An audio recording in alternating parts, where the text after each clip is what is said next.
Hello and welcome to Reawakening the Sacred Self, deepening our connection to our authentic soul, where we have gathered together Indigenous elders, wisdom keepers, spiritual teachers, healers, and inspirational speakers to share their wisdom and insights as to how we can all integrate our spiritual practices more deeply into our everyday lives and thus deepening our connection with our authentic soul. My name is Frances Billinghurst. I am your host and the creatrix of this event, and I'm coming to you from Kaurna country, here in Adelaide, South Australia. And as such, I would like to acknowledge the Kaurna people of the Adelaide Plains as being the traditional custodians of this land that I am residing on. So mani ngā padmi. Welcome everybody. Thank you for joining me. Now, I'm delighted with my guest, who is Daniela Samila.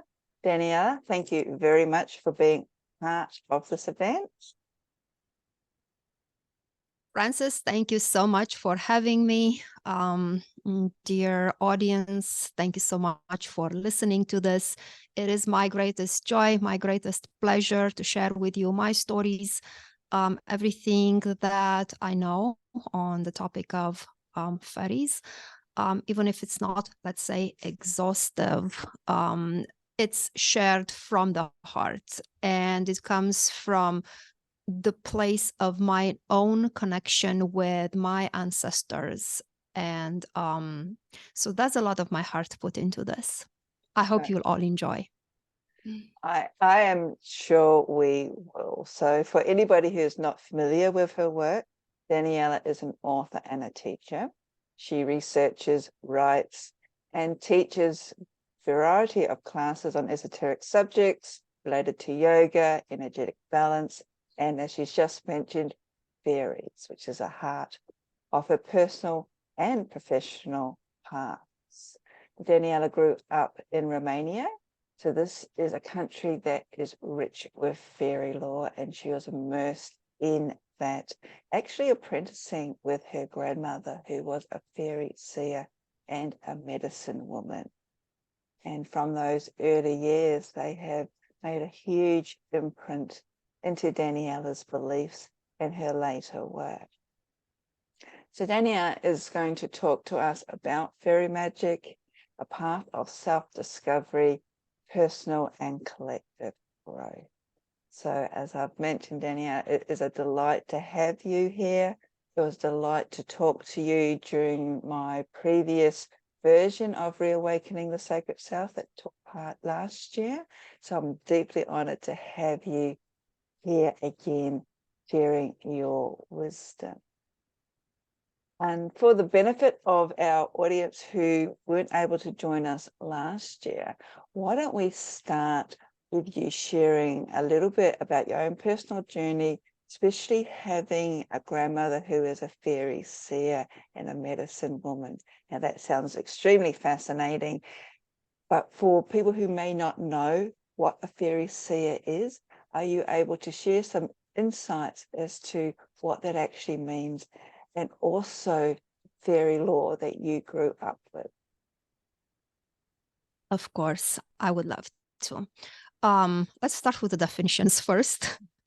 A fairy seer in European tradition, in Romania in this case, let me be more specific, is a person who works in partnership with fairies, which means this person has been called by the fairy beings, fairy deities, fairy entities specific to the culture, and they are in partnership. The person, the human, receives knowledge about healing, receives messages to relay to their family, to their community. Usually this is more community-oriented work rather than strictly personal. It's just for one single person's benefit. And in return, the person is kind of pledged to the fairies. You know, in fairy world, nothing is for free, so everything is like a pretty transactional.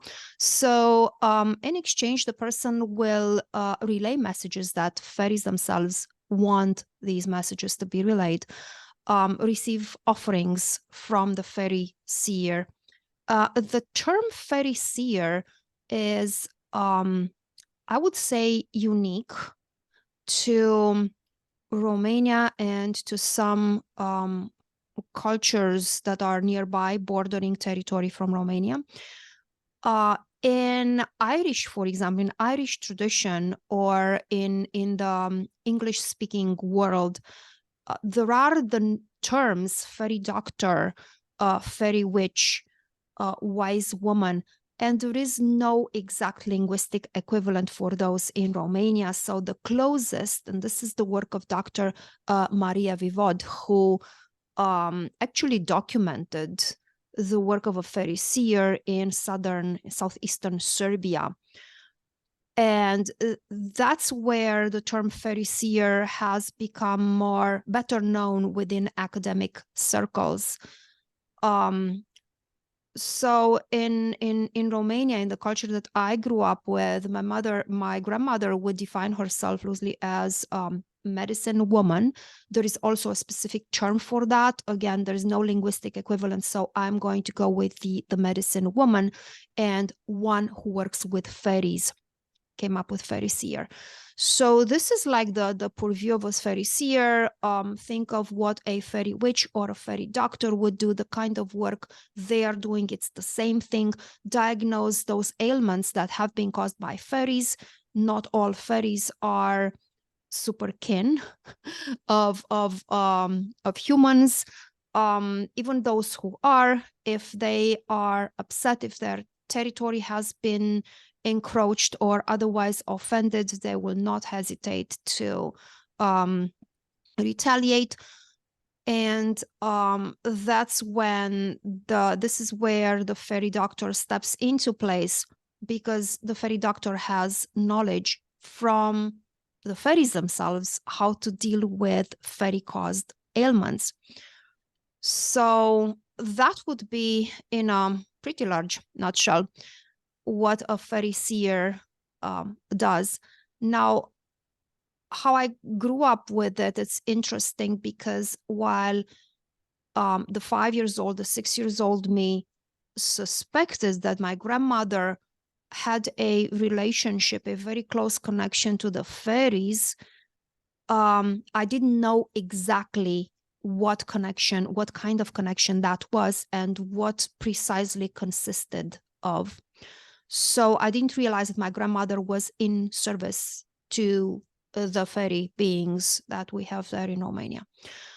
So I knew that she was a medicine woman, and she would gladly share about that part. She would share with me about her herbs and magic and charms, and this is for protection, and this is for good luck, and this is for so little things that a 5-6 years old could process. Now, the 5-6 years old me was extremely curious and extremely nosy, and would dabble into magic. That I mean, there was a lot of eavesdropping and a lot of, peeking through the keyhole at the door to see what the ladies are doing in that room. So there was a lot of that. So I was very interested into the witchy aspect, into the magic of it. And then, so for a while, there were like two separate strands, and I was desperately trying to put them together, the witchy magical part and what I perceived to be related to the fairies. And one day the two came together. So I talk about all this journey of mine in detail in the next book that I have coming out on January 1st, 2024. And that is a fairy path, the memoir of a young fairy seer in training. That young fairy seer being the one talking to you right now, the older version of the younger. And there it speaks like step by step follows the 5 to like 10, 11 years old, how I actually grew up into this. The lore, as you have already heard from Frances, I grew up immersed in lore. So we have their fairy traditions, and fairies are a very strong presence. We have those who are acknowledged as really benevolent, and they're very willing to help people, and they're called Sanziene. And then we have the other kind who are not keen of people at all. So those are like, stay away, do not encroach, there's nothing good coming out of it. And there are rituals of protection and elements of home design and home decor incorporated in building of a house, setting up a household, meant to keep those, the Rusali, the less benevolent ones, away. However, there are still the Rusali who possess great healing knowledge and medicine for various ailments, and they will give that to people in a certain set of circumstances once a year. So in very ritualized, then certain people perform it, and then they have this power of healing. And there is the queen of Rusali that watches these dancers and protects them. So yeah, bad, but not really bad, because they actually give very good things. On the other hand, we have the Sanziene, who are very good, very kind, very helpful, but occasionally they would ignite passion, like romantic love, passionate love in people that goes beyond, I mean, breaks boundaries and turns into like obsession and insanity. So good, but there's always a but somewhere. So there are lots of stories about these polarity, I would say, of in fairy types. And I grew up with all these. And I wanted to know, when should I protect? When should I? And interesting, I never felt like I wanted, somehow in my mind, I think this was the third layer of fairy lore, probably more curated, more not really sanitized, but put it more in more milder terms. So it would be lore a little bit better suited for a children audience. And I wanted to really know, what is the truth? What is the truth in all that? And on top of this, I was having my own experiences, which for a while I didn't realize. So when I was like, I don't know, 4, 5, 6 years old, up to 7, I was having experiences, and I didn't know that what I experienced were fairies, because they didn't line up with what I got from children's book. And on the other hand, I didn't quite believe that whom I was interacted with are the real big, powerful, bordering scary, pretty intimidating beings. That so since very early, there was the need, I want to know, I want to understand my own experiences. Now, parenthesis here, it's related to give you context.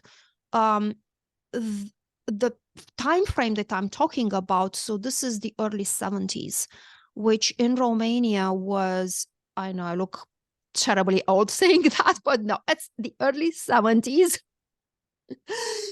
So very early 70s, these were the times when Romania was, the communist regime was tightening its grip. So probably that's the best way to describe it. So it wasn't a super tight grip from the very beginning, but increasingly it tightened its grip on what people can and cannot believe. So anything, so that's a very materialistic, very pragmatic type of thinking, like a force-fed materialism. And this ties into the topic that we're addressing today, the self-growth and reawakening the self. So this, and it was like this force-fed pragmatism. There's nothing spiritual, there's nothing outside the human willpower and knowledge and technology and all that kind of, again, pragmatism. So people were, the problem was like twofold, to say at least. One, if you would speak out loud about having certain experiences and putting yourself out there as a fairy healer or whatever kind of healer, that's not a medical doctor, you were in trouble. So you could be arrested, you could be beaten. You could be, you know, like spend some time in jail to re-educate you. You could have been put in a psychiatric ward and medicated, like forcefully, obviously. So that spiritual component had to be beaten out of people. And the other way, so that's the second thread, if you cannot beat it, then let's make it ridicule. Let's bring in the ridicule and point out that those who hold these beliefs are simpletons, in the simple-minded, in the like pejorative way. They're simple-minded people. They're not. So the elderly started around the time when I was like desperately seeking for answers. The elderly were keeping things for themselves. Nobody wants to be ridiculed and nobody wants to, you know, go to jail. Now, grandmother couldn't care less about ridicule. I mean, she was really not really like whatever, they can say whatever they want, crazy old lady, good. So she didn't care about that, but she didn't want me, the 5 or the 6 years old, to go around spreading, I've done this, I'm doing magic with my grandmother, I saw fairies. So that was not something that my family wanted to see happening. So she had to keep her knowledge a lot to herself. And it's like, yeah, why don't you read that book, and kind of give me tidbits until, and she told me once, you need to learn, you know, more discernment. And also you need to learn how to harness your anger. So I was just very quick to anger, this keg of powder type of kid. And my grandmother, that's like, you're like a keg of powder. Do you think I'm crazy to give you the matchbox, you know, to play with? So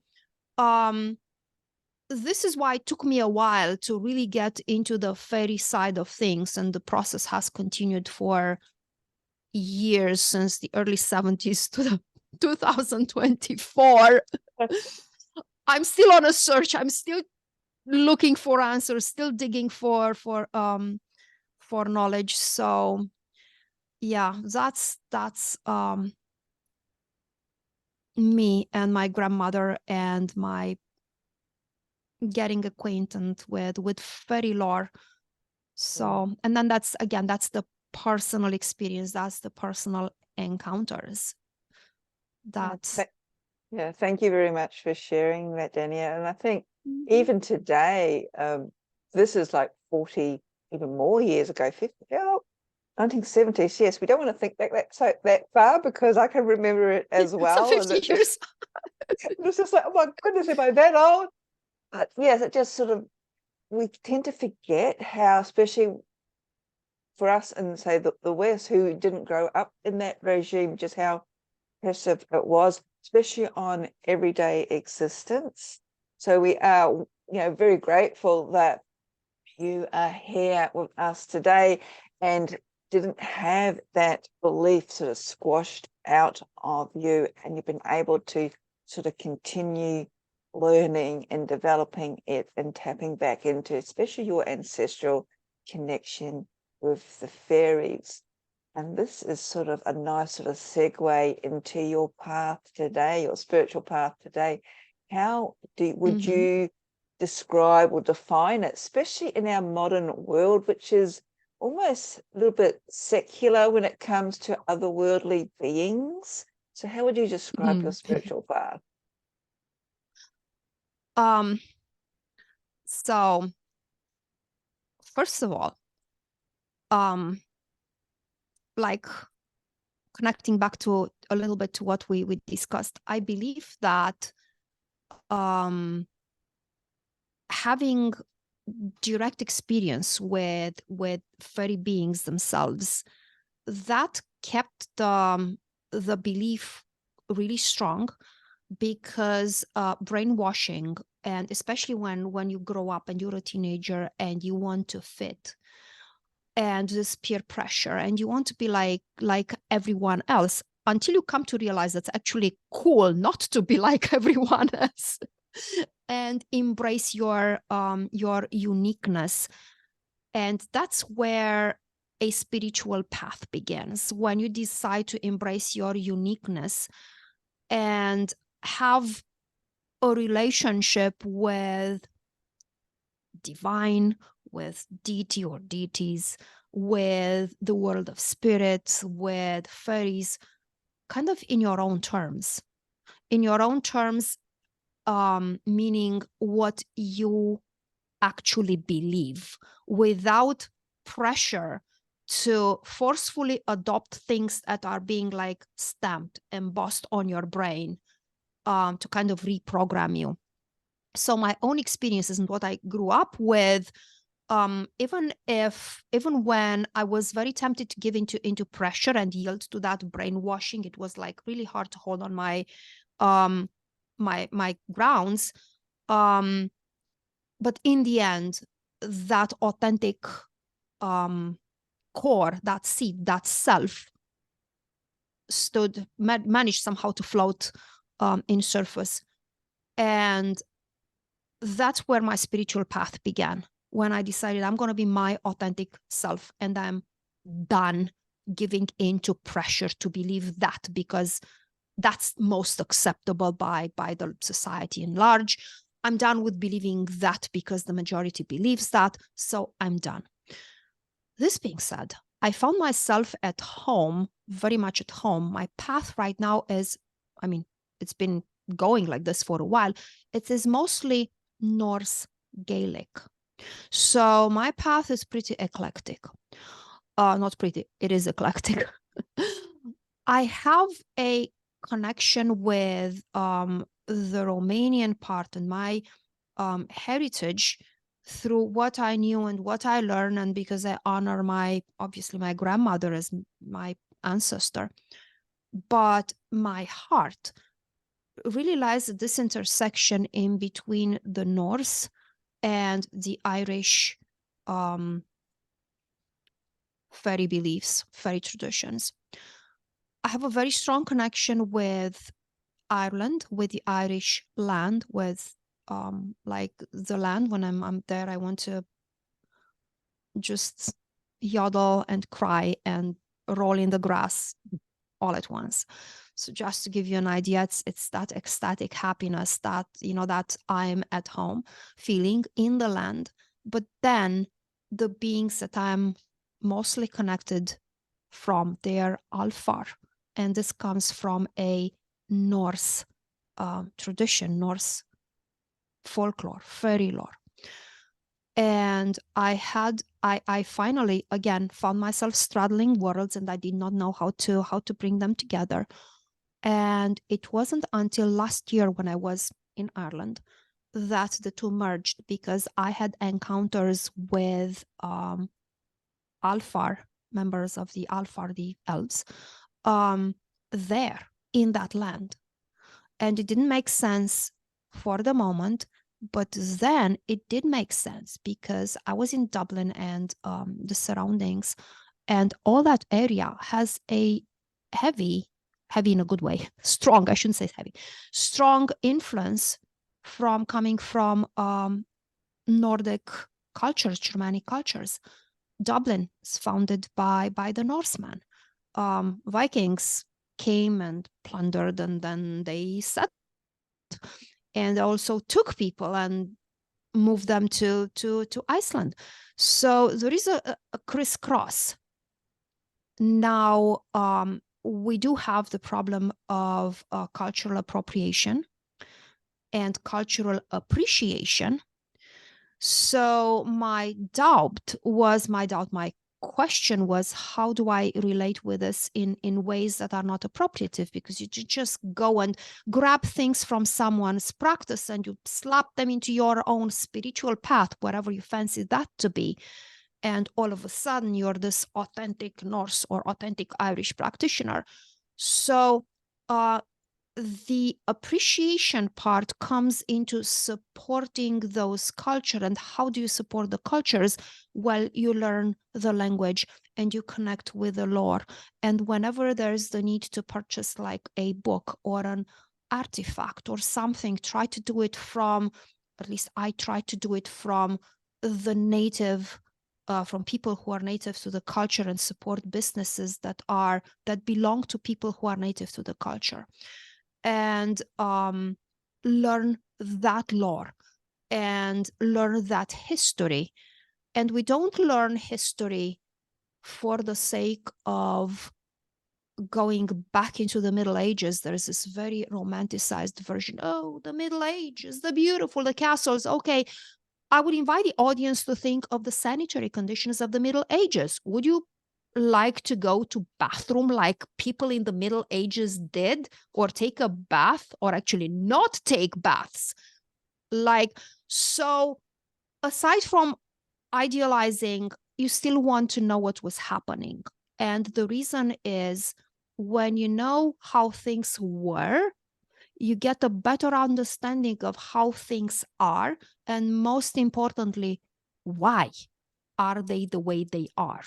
So following how fairy lore and folklore has evolved on this timeline since as long as we have written records about them, and into today, and seeing how fairy traditions have become part of people's spiritual practice, and how do you reconciliate the don't touch them, which is like the primary take that both in Norse traditions and in Irish tradition, people will tell you, oh, fairies, we don't touch them, elves best left alone.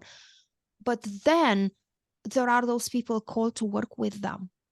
And this is where it really ties into what we're talking about today, like self. First of all, you awaken yourself to a dimension and to a reality and to a realm of possibilities.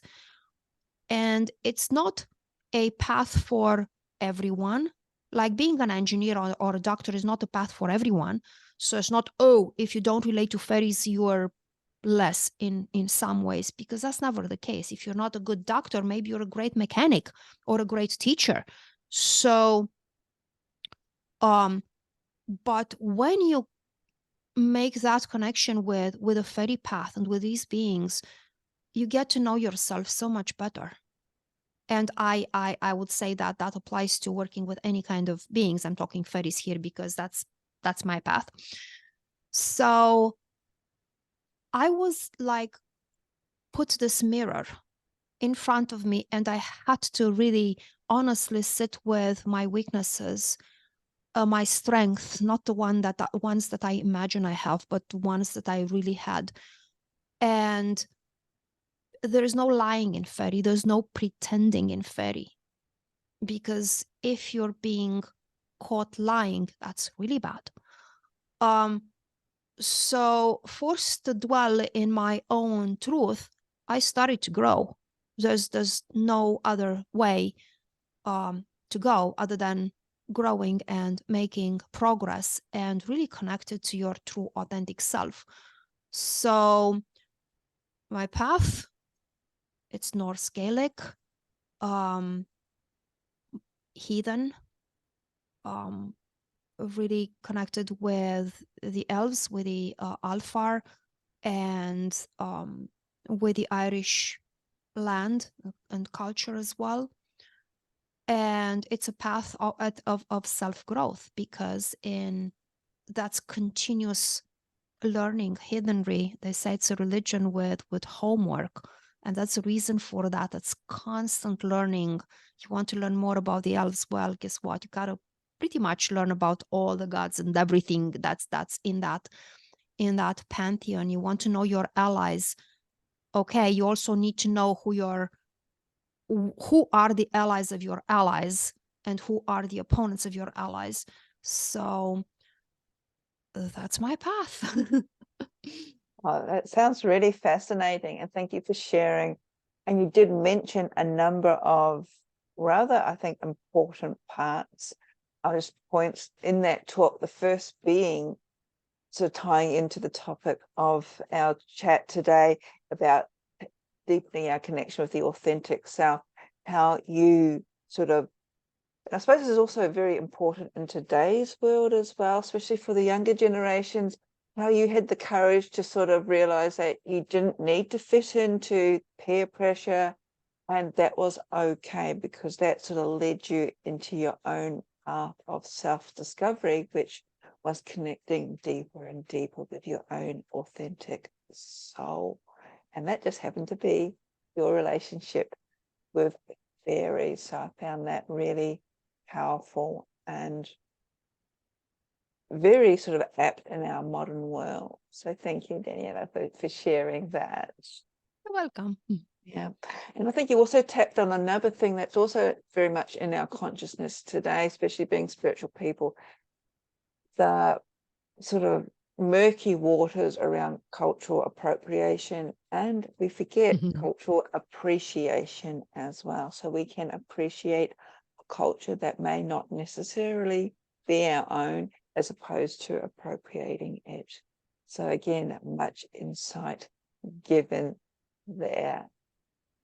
So you've sort of talked about your path and the influences, how you sort of combine all of that. So being a, say, modern day fairy seer yourself, fairy worker, and dealing with the normal mundane things that we all have to do you have ways of how you can integrate your spiritual beliefs, your authentic soul path into mundane things like dealing with other people, doing the grocery shopping, etc., etc.? Is there an overlay, or does it blend, or do you just sort of like departmentalize your fairy stuff over here and your normal life over here?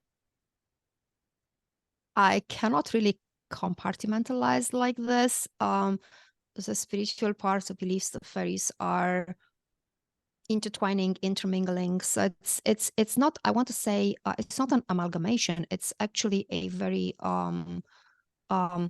beautiful mosaic. So there are moments when it's going to be just time taken to interact with the fairies, like a ritual, like a full moon something, or whatever holiday is, and I'm going to take time, carve time for just that.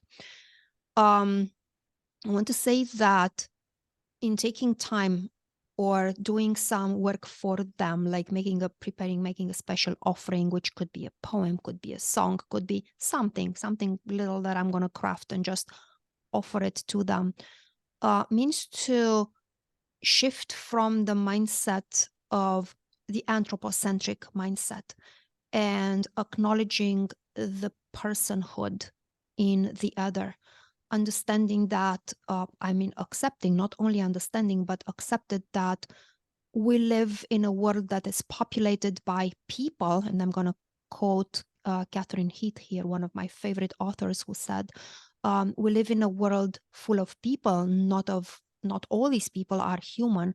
We have rock people, crystal people, tree people, fairy people. So taking time to cultivate this connection. So this would be, in a sense, a small compartment. In another sense, it's not really a compartment, it's just a piece in the mosaic, because oftentimes my child will join me in the practice and he will be there and participating actively in the ritual. So it's something that we would do together. My husband has a connection because of me, started to have a connection with fairy people.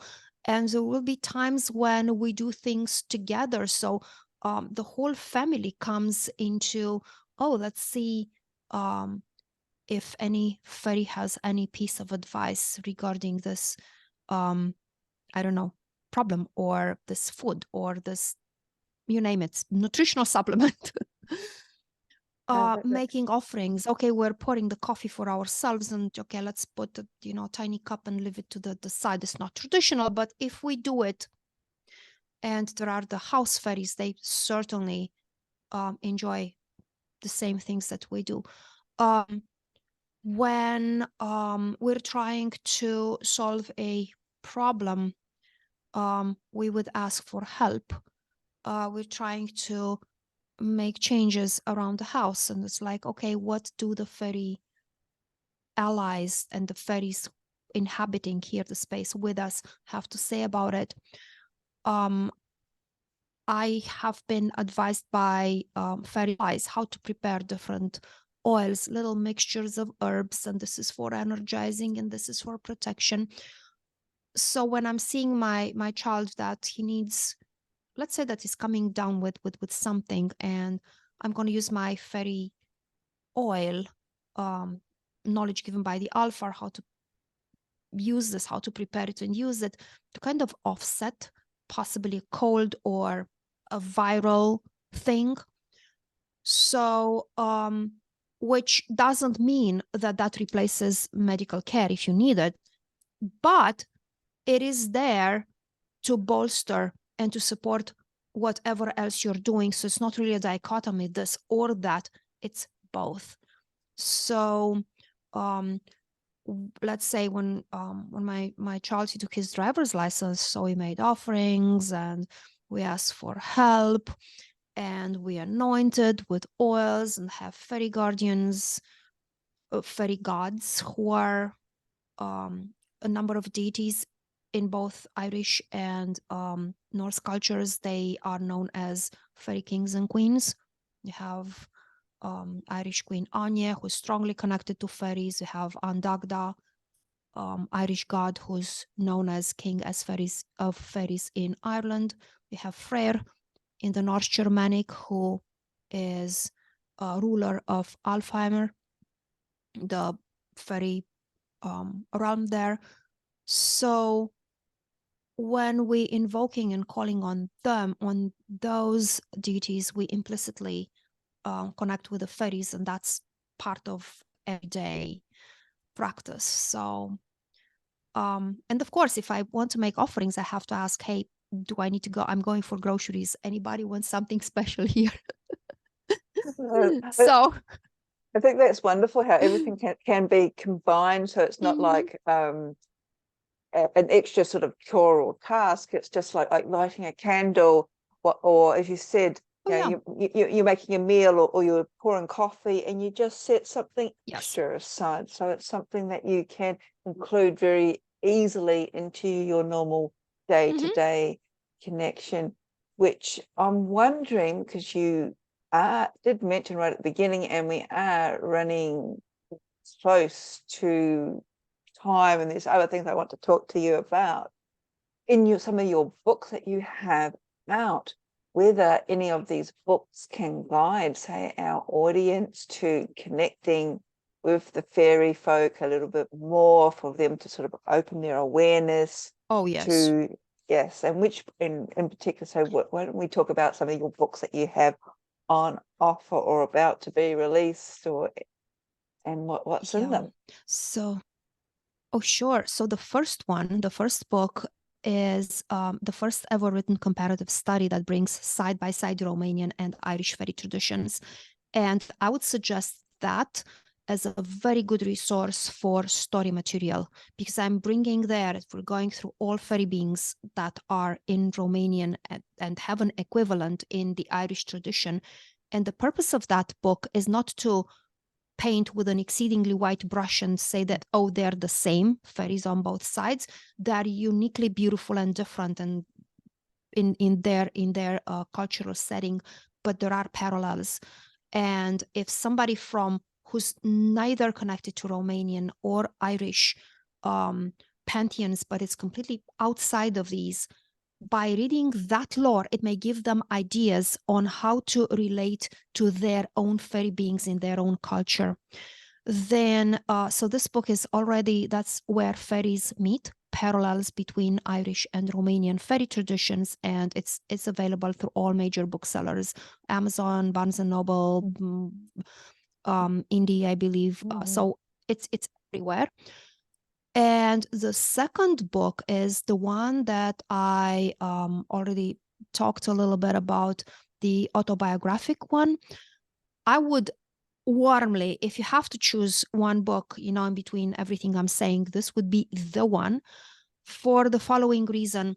it shows it's not a glorified version, oh, this prodigy kid who's so good at magic. It shows all the mistakes and all the really bad things I've done and the consequences of those, and magic misfiring and people getting injured from it. And what does it mean to be reckless? What does it mean not to have a good grip on your feelings and your anger? So there's a lot of that. uh, it shows, I mean, it clearly describes interaction with fairies, both what I've seen my grandmother doing, what I did with my own grandmother, how I was initiated. So fairy initiation 101 done the hard way, it's right there described. And as a child, I had this little journal, and I used to kind of um, call it my little book of my book of magic. And it was like this little notebook that I was writing spells, and I like to make up things, and then my things that I got from my grandmother and other sources, and I used to record them. Now I no longer have that book, but that is practice that stayed with me over time.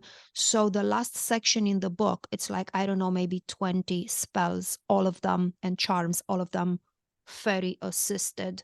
So it's not only this is how you do it, this is like also material hands-on, go into your fairy magic right now. So charms. And the third book is Fairy Herbs for Fairy Magic, and it's coming out. So it's 2024. It's going to be probably in June, May or June 2024 available. It is it brings probably like 40 or 50 herbs, and we're talking about also samples of water, spring water, rainwater, seawater, snow water. So all of them discussed strictly in relationship with fairies. And it shows we discuss there are meditations on how to connect with fairy allies, how to get from your fairy allies knowledge about herbs and herbalism specifically, do's and don'ts, a lot about the don'ts, and what to use, because you will notice that fairies across cultures, they don't all love the same thing. They're not all repelled by the same thing.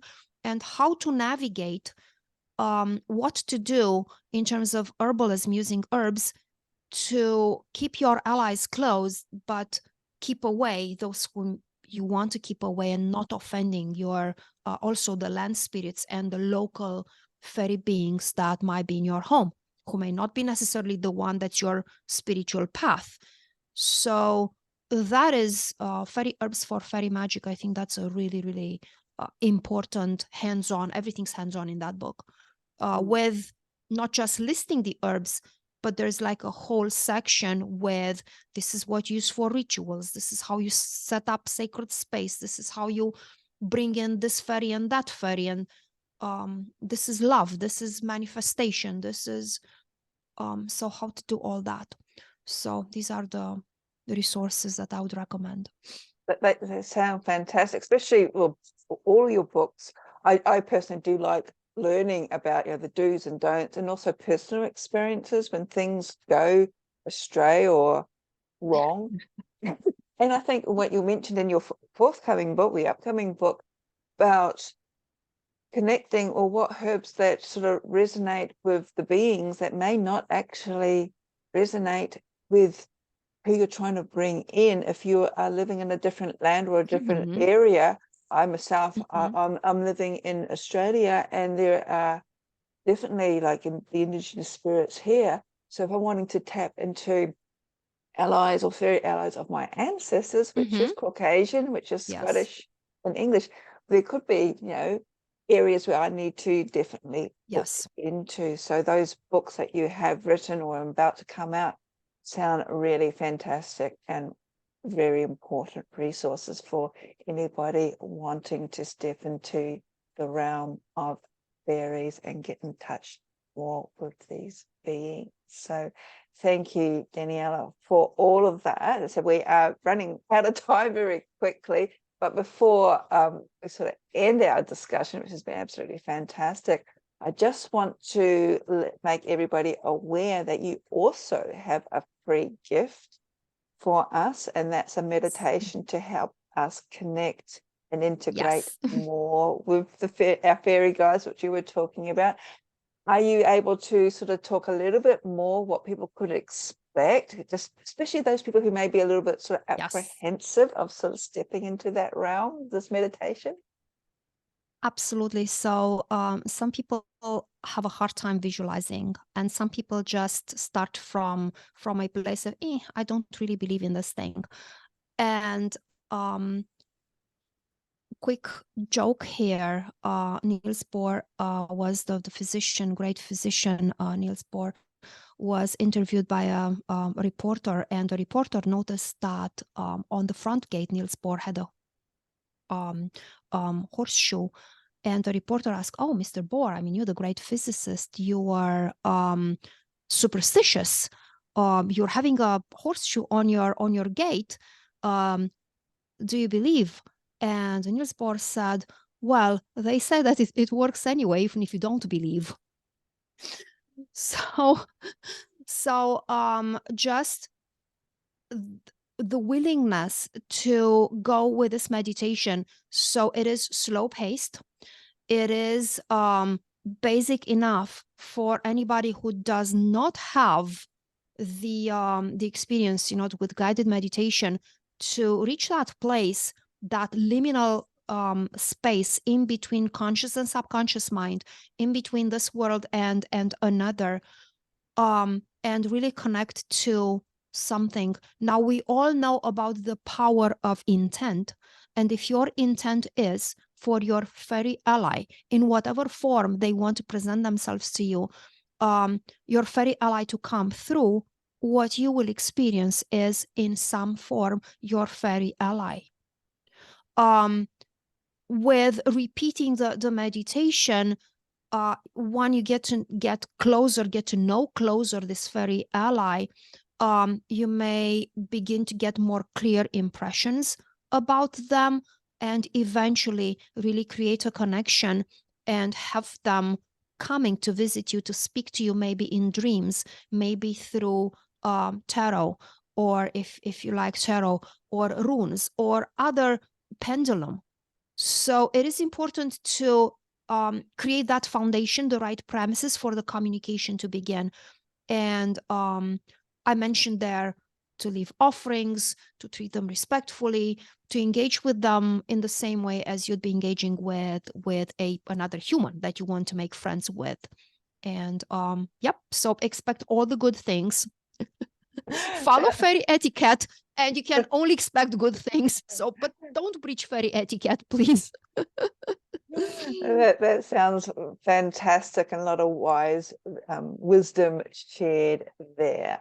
So do you have any other courses or events coming up? And if you do you have a website or anything like that where people can find a little bit more about your work?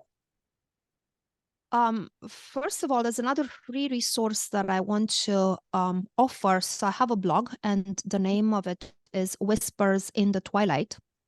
And Whispers in the Twilight, there's whatever comes out interesting from my own practice, things that I write about, rituals, ritual structures, spells. This is and it's all fairy centered. So that's a free resource. You can go and read there all the articles, conference papers that I do present. I usually put them there as well in some form. So that's that. It's very rich. I mean, we can talk just about that for another half an hour. So just remember, Whispers in the Twilight. Go and see for yourself. Best. I'll put the link below this recording so people can go there anyway. Perfect. Oh, thank you so much. Yeah. I do have, I'm on the media, Daniela Simina. So if you get on Facebook, Daniela Simina author page. And on Daniela Simina author page, there's always the updates about my courses, my classes. I teach in person and online.